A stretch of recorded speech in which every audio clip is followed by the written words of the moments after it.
ഇനി നമ്മൾ 89, 90, 91 3 ആയത്തുകളാണ് ഇന്ന് പഠിക്കുന്നത്. ആദ്യമൊന്ന് ഓതി നോക്കാം, പിന്നീട് നമുക്ക് അതിൻ്റെ വിശദീകരണങ്ങളും ആശയങ്ങളും മനസ്സിലാക്കാം. അഊദു ബില്ലാഹി മിനശ് ശൈത്വാനിർ റജീം. ബിസ്മില്ലാഹിർ റഹ്മാനിർ റഹീം. ثم أتبع سببا حتى إذا بلغ مطلع الشمس وجدها تطلع على قوم لن نجعل لهم من دونها سترا كذلك وقد أحطنا بما لديه خبرا. ഇതാണ് 3 ആയത്തുകൾ. നമ്മൾ ദുൽഖർനൈനിയെ കുറിച്ചാണ് പറയുന്നത്. ദുൽഖർനൈനി നമ്മൾ പറഞ്ഞു ആരാണ് എന്താണെന്നൊക്കെ പറഞ്ഞു. ഏതായിരുന്നാലും ലോകത്തെ പടിഞ്ഞാറ് മുതൽ കിഴക്ക് വരെയും അതേപോലെ തന്നെ തെക്ക് മുതൽ വടക്ക് വരെയൊക്കെ ലോകത്തെ മുഴുവനായി സഞ്ചരിച്ച് ധാരാളം പ്രദേശങ്ങളെ കീഴടക്കാൻ കഴിഞ്ഞ സദ്വൃത്തനായ, കീഴടക്കിയ സ്ഥലങ്ങളിലെല്ലാം നന്മ നടപ്പിലാക്കിയ, തിന്മയ്ക്കെതിരെ നിലകൊണ്ട ഒരു മഹൽ വ്യക്തിയായിരുന്നു, ഒരു ചക്രവർത്തിയായിരുന്നു, ഒരു അധികാരസ്ഥനായിരുന്നു ദുൽഖർനൈനി എന്ന് നമ്മൾ മനസ്സിലാക്കി. അദ്ദേഹത്തെക്കുറിച്ച് വിശുദ്ധ ഖുർആൻ എടുത്തു പറയാണ്. ഇബ്രാഹിം നബി അലൈഹി സ്വലാമിൻ്റെ ആ ജനതയിലൊക്കെ ഉണ്ടായിരുന്ന വ്യക്തിയായിട്ട് പറയപ്പെടുന്നു. ധാരാളം അഭിപ്രായങ്ങളുണ്ട്, കഴിഞ്ഞ ക്ലാസ്സുകളിൽ നമ്മൾ ചർച്ച ചെയ്തതാണ്. അങ്ങനെ അദ്ദേഹം എന്ത് ചെയ്തു?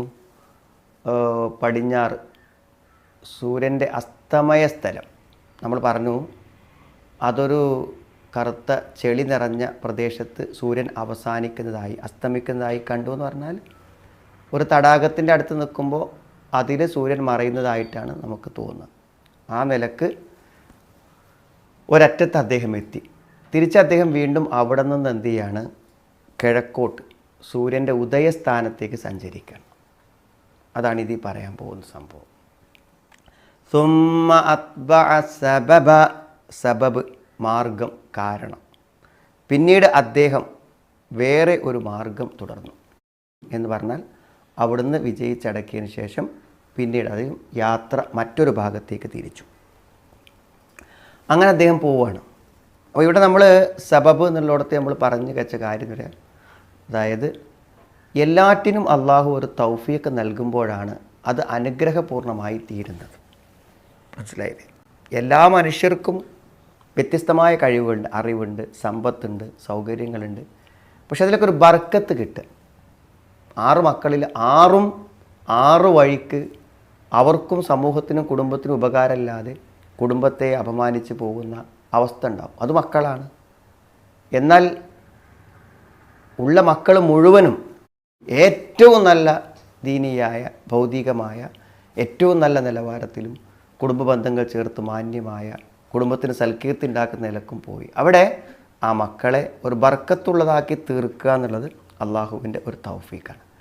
ഇപ്പോൾ സഞ്ചരിക്കാൻ വളരെ വലിയ സൗകര്യങ്ങളോ വാഹനങ്ങളോ വിമാനങ്ങളോ ഇല്ലാത്തൊരു കാലഘട്ടത്തിൽ, ലോകത്തെ റോഡുകളില്ലാത്ത ദുർഘടമായിട്ടുള്ള ലോക ചുറ്റുപാടിൽ സഞ്ചരിക്കുവാൻ അള്ളാഹു അദ്ദേഹത്തിന് സബബുകൾ, അതിലുള്ള സൗകര്യങ്ങൾ, മാർഗങ്ങൾ അള്ളാഹു കാണിച്ചു കൊടുത്തു. ആ കാണിച്ചു കൊടുത്ത മാർഗങ്ങളെ പിന്തുടർന്നുകൊണ്ട് അദ്ദേഹം വിദൂരമായ നാടുകളിലേക്ക് പോവുകയാണ്. അങ്ങനെ ഹത്താ ഇദാ ബലഗ മത്ലിഅ അശ്ശംസി വജദഹാ തത്ലു അലാ ഖൗമിൻ ലൻ നജഅൽ ലഹും മിൻ ദൂനിഹാ സിത്ര. ഹത്താ ഇദാ ബലഗ, അങ്ങനെ അദ്ദേഹം എത്തുന്നത് വരെ. എവിടെ എത്തി? അല്ലെങ്കിൽ അദ്ദേഹം എത്തിയപ്പോൾ മത്ലിഅ അശ്ശംസ്, സൂര്യോദയ സ്ഥലത്ത്. ഈ ആഫ്രിക്കയുടെയൊക്കെ തെക്ക് ഭാഗങ്ങളിൽ അങ്ങനെയുള്ള സ്ഥലങ്ങളുണ്ട് എന്ന് പറയുന്നു, ഈ തഫ്സീറിലൊക്കെ കാണുന്നു. അതായത് നമ്മൾ ചെന്നാൽ എന്ത് ചെയ്യുക? അവിടെ അവർക്ക് സൂര്യൻ അസ്തമിക്കാറില്ല എന്നാണ്. അവർക്ക് സൂര്യൻ അസ്തമിക്കാറില്ല എന്ന് പറഞ്ഞാൽ അവർക്കത് അനുഭവപ്പെടില്ല എന്നർത്ഥം. അങ്ങനെയുള്ള ഉദയസ്ഥാനങ്ങൾ, ആ ഉദയസ്ഥാനത്ത് അദ്ദേഹം എത്തി പറഞ്ഞാൽ ശരിക്കും കിഴക്കേ അറ്റത്ത് എന്ത് ചെയ്തു? അദ്ദേഹത്തിൻ്റെ സൈന്യമെത്തി, യാത്രയെത്തി എന്നാണ്. മറ്റൊരു കാര്യം നമുക്ക് മനസ്സിലാക്കാനുള്ളത്, തീർച്ചയായും ലോകത്തൊരാൾക്ക് നേടാനുള്ള ഏറ്റവും വലിയ അറിവാണ് യാത്രകളിലൂടെ കിട്ടുന്ന അറിവ് എന്ന് പറഞ്ഞാൽ. യാത്രയിലൂടെ എന്താണ് ഭൂപ്രദേശങ്ങൾ, ജനങ്ങളുടെ ജീവിതാവസ്ഥകൾ, ഓരോ നാടിൻ്റെ സ്ഥിതിവിശേഷങ്ങളൊക്കെ ഇങ്ങനെ കാണുകയാണ്. അപ്പോൾ ഇവിടെ തന്നെ അദ്ദേഹം കാണുന്നത് എന്താ പറയുക, ഒരു അപരിഷ്കൃതയായ ജനവിഭാഗത്തെയാണ് അദ്ദേഹം കാണുന്നത്. എന്ന് പറഞ്ഞാൽ യാതൊരു നാഗരികതയും എത്തിയിട്ടില്ലാത്ത ആളുകൾ. ഇപ്പോൾ ഒരു മൃഗങ്ങളൊക്കെ എങ്ങനെയാണോ കാട്ടിൽ ജീവിക്കുന്നത്, അവ വീടുണ്ടാക്കുന്നില്ല, പ്രത്യേക സൗകര്യങ്ങൾ ഉണ്ടാകുന്നില്ല, അല്ലെങ്കിൽ വിശാലമായ പാചകങ്ങൾ ഉണ്ടാക്കുന്നില്ല എന്ന രൂപത്തിൽ എന്താ വെച്ചാൽ കിട്ടണത് കഴിച്ച് കിട്ടണ തോലും സാധനങ്ങളൊക്കെ കൊടുത്ത് എന്ത് ചെയ്യുക, വീടുകളില്ലാതെ. അത് അതിന് ഖുർആൻ ഉപയോഗിച്ച പദം എന്താണ്, വളരെ അർത്ഥവത്തായൊരു പദമാണ്. നമുക്കത് കാണാം. വജദഹ തത്ലു അലാ ഖൗമിൻ ലൻ നജഅൽ ലഹും മിൻ ദൂനിഹാ സിത്ര. വജദഹ, അദ്ദേഹം അവിടെ കണ്ടു എന്ത്? തത്ലു അലാ ഖൗമിൻ, തത്ലു അലാ ഖൗമിൻ, തത്ലു അല, ഒരു ജനതയുടെ മേൽ ഉദയം ചെയ്യുന്നതായി അദ്ദേഹം കണ്ടു. അവിടുത്തെ ഒരു പ്രത്യേക ജനങ്ങളുടെ മേൽ ഉദയം ചെയ്യുന്നതായിട്ട് അദ്ദേഹം കണ്ടു പറഞ്ഞാൽ ആ സൂര്യോദയത്തെ അദ്ദേഹം കണ്ടു. ലം നജഅൽ ലഹും മിൻ ദൂനിഹാ സിത്ര, അവർക്ക്, അതായത് ആ സൂര്യനിൽ നിന്ന് അവർക്ക് എന്ത് ചെയ്തില്ല, ആ സൂര്യനിൽ നിന്നും അവർക്ക് ഒരു മറയും ഉണ്ടാക്കി കൊടുത്തിട്ടില്ല എന്നാണ്. ആ സൂര്യനിൽ നിന്ന് അവർക്ക് ഒരു മറയും ഉണ്ടാക്കി കൊടുത്തിട്ടില്ല. മിൻ ദൂനിഹാ സിത്ര എന്ന് പറഞ്ഞു. ആ മിൻ ദൂനിഹാ സിത്ര എന്നാണല്ലോ, സൂര്യനിൽ നിന്നൊരു മറയും ഉണ്ടാക്കി കൊടുത്തിട്ടില്ല എന്ന് പറയുന്നതിൻ്റെ ഉദ്ദേശമാണ് പറഞ്ഞത്. ആ സൂര്യപ്രകാശങ്ങൾ അവർക്ക് തട്ടാതിരിക്കാനുള്ള മേൽക്കൂരകളില്ല, വീടുകളില്ല എന്ന അഭിപ്രായത്തെയാണ് മുഫസ്സിരിങ്ങൾ പറയുക. വീടില്ലാതെ താമസിക്കുന്ന ആളുകൾ ഗുഹൻ്റെ ഉള്ളിലോ മഴയും വെയിലൊക്കെ ആകുമ്പോൾ ഉള്ളിൽ പോവും, പിന്നെ അവർ പുറത്തിറങ്ങി വരും. ഇങ്ങനെയുള്ള ഒരു അപരിഷ്കൃതരായ ജനങ്ങളെയാണ് അദ്ദേഹം അവിടെ കണ്ടത് എന്നാണ്. ഒരു മറയും ഉണ്ടാക്കി കൊടുത്തിട്ടില്ലാത്ത ഒരു ജനത എന്നാണ് പറഞ്ഞത്. പിന്നെയോ കദാലിക വഖദ് അഹത്നാ ബിമാ ലദൈഹി ഖുബ്റ, കദാലിക വഖദ് അഹത്നാ ബിമാ ലദൈഹി ഖുബ്റ, അപ്രകാരം തന്നെയാണ് വഖദ് അഹത്നാ ബിമാ ലദൈഹി ഖുബ്റ, അദ്ദേഹത്തിൻ്റെ പക്കലുള്ള എല്ലാ കാര്യങ്ങളെയും സൂക്ഷ്മജ്ഞാനം കൊണ്ട് നാം വലയം ചെയ്തിട്ടുണ്ട് എന്നാണ്. സൂക്ഷ്മജ്ഞാനം കൊണ്ട്, അഹത്തുന എന്ന് പറഞ്ഞാൽ നാം വലയം ചെയ്തു, ഖുബർ എന്ന് പറഞ്ഞാൽ എല്ലാ തരത്തിലുള്ള അറിവുകളെയും വിവരങ്ങളെയും നാം എന്ത് ചെയ്തിട്ടുണ്ട്, വലയം ചെയ്തിട്ടുണ്ടെന്ന്. അപ്പോൾ അദ്ദേഹത്തിൻ്റെ പക്കലുള്ളതിനെ എല്ലാം നാം സൂക്ഷ്മജ്ഞാനം കൊണ്ട് വലയം ചെയ്തു എന്ന് പറയുമ്പോൾ അദ്ദേഹത്തിൻ്റെ അവസ്ഥ എന്താണ്, എങ്ങനെ സഞ്ചരിച്ചു, എവിടെയൊക്കെ സഞ്ചരിച്ചു, എവിടെയൊക്കെ തങ്ങി, എന്തൊക്കെ ചെയ്തു, ഇത് മുഴുവനും അള്ളാഹു എല്ലാ അർത്ഥത്തിലും അറിഞ്ഞിട്ടുണ്ട് എന്നാണ് നാം മനസ്സിലാക്കേണ്ടത്. ലോകത്ത് എന്തെല്ലാം നടന്നു പോയിട്ടുണ്ട് അല്ലേ, നമുക്ക് ആർക്കെങ്കിലും അറിയാൻ പറ്റും. ഈ ഭൂമിയിൽ എന്തെല്ലാം സംഭവങ്ങൾ ഉണ്ടായിട്ടുണ്ട്, എന്തെല്ലാം വിജയപരാജയങ്ങൾ, ഏതെല്ലാം ജനവിഭാഗങ്ങൾ, എന്തെല്ലാം ജന്തുജാലങ്ങൾ ഒന്നും നമ്മൾ കണ്ടിട്ടില്ല. പക്ഷേ അള്ളാഹു എല്ലാം സൂക്ഷ്മമായി അറിയുന്നു. അദ്ദേഹത്തിൻ്റെ ഓരോ യാത്രകളും ആ ഓരോ പ്രദേശത്തുമുണ്ടായ അനുഭവങ്ങളും പ്രതിസന്ധികളും പ്രതിബന്ധങ്ങളും വിജയങ്ങളും എല്ലാം അള്ളാഹു അറിഞ്ഞിട്ടുണ്ട് എന്നാണ് പറയുന്നത്.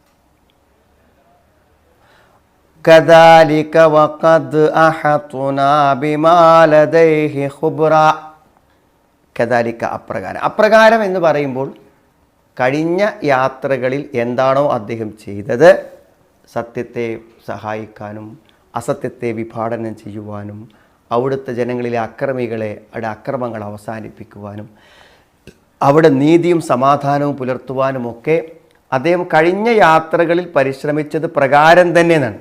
കദാലിക എന്നുള്ള ഒറ്റ പദം കൊണ്ട് അദ്ദേഹം എന്താണ്, കഴിഞ്ഞ സന്ദർഭങ്ങളിലുണ്ടായ എല്ലാ കാര്യങ്ങളും ഇവിടെ എന്ത് ചെയ്യുന്നുണ്ട്, അതിൽ ഉൾക്കൊള്ളുന്നുണ്ട്. അപ്രകാരം തന്നെയാണെന്ന് പറഞ്ഞാൽ കഴിഞ്ഞ സമയത്തുണ്ടായതെല്ലാം ഇതിലും വരുന്നു എന്നുള്ളതാണ് സത്യം.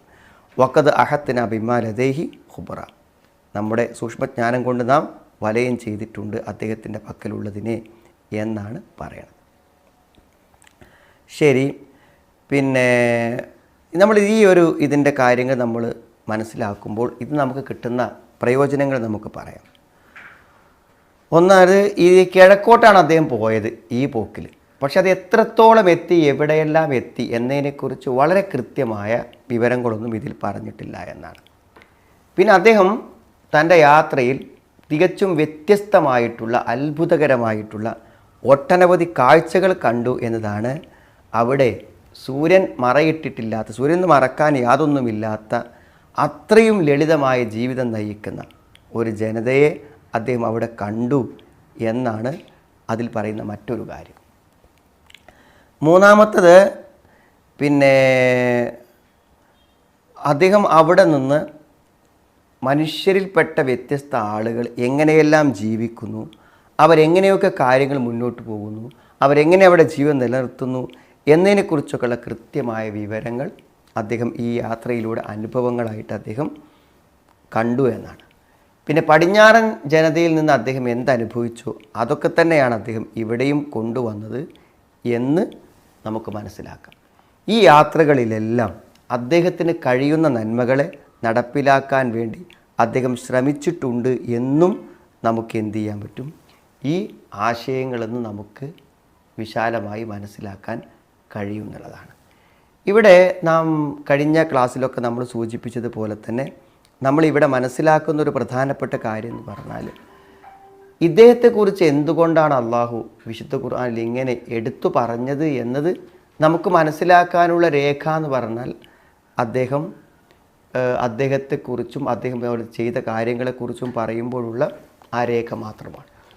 ഒരു പക്ഷേ നാടുകളൊക്കെ പിടിച്ചടക്കി തൻ്റെ അധികാരത്തിൻ്റെ ആ വിശാലമായ അവസ്ഥകളെ വിപുലപ്പെടുത്തുക എന്നതായിരുന്നില്ല. ഒരു പക്ഷേ ഈ വ്യക്തി അലക്സാണ്ടർ ആണെന്ന് വാദിച്ച ആൾക്കാരുണ്ട്. പക്ഷേ അലക്സാണ്ടറെ നമ്മൾ കാണുന്ന അങ്ങനെയല്ല. അലക്സാണ്ടർ ഒരു വിശ്വാസിയായിട്ടല്ലല്ലോ പരിചയപ്പെടുത്തപ്പെടുന്നത്. തൻ്റെ 26 വയസ്സിന് മുമ്പ് ലോകം മുഴുവനും കീഴടക്കാൻ വേണ്ടി ശ്രമിച്ച ഒരാളാണ്. അവസാനം അദ്ദേഹം എന്താണെന്ന് വെച്ചാൽ വളരെ നിരാശനായിട്ടാണല്ലോ മരണപ്പെടുന്നത്. അങ്ങനെ ഒരു വിശ്വാസിക്ക് ഒരിക്കലും ഉണ്ടായിരിക്കില്ല. അപ്പം അദ്ദേഹം അല്ലത്. നമുക്കിതിൽ നിന്ന് ഉൾക്കൊള്ളുന്ന പാഠം എന്ന് പറഞ്ഞാൽ, ഈ വ്യക്തി തൻ്റെ അധികാരങ്ങളും തൻ്റെ സ്വാധീനങ്ങളും തനിക്ക് കിട്ടിയപ്പോൾ അത് പരമാവധി എന്താ വെച്ചാൽ ജനോപകാരപ്രദമായി അല്ലെങ്കിൽ ദീനിന് പ്രയോജനപ്പെടുത്തുന്ന രൂപത്തിൽ ഉപയോഗപ്പെടുത്തി എന്നുള്ളതാണ്.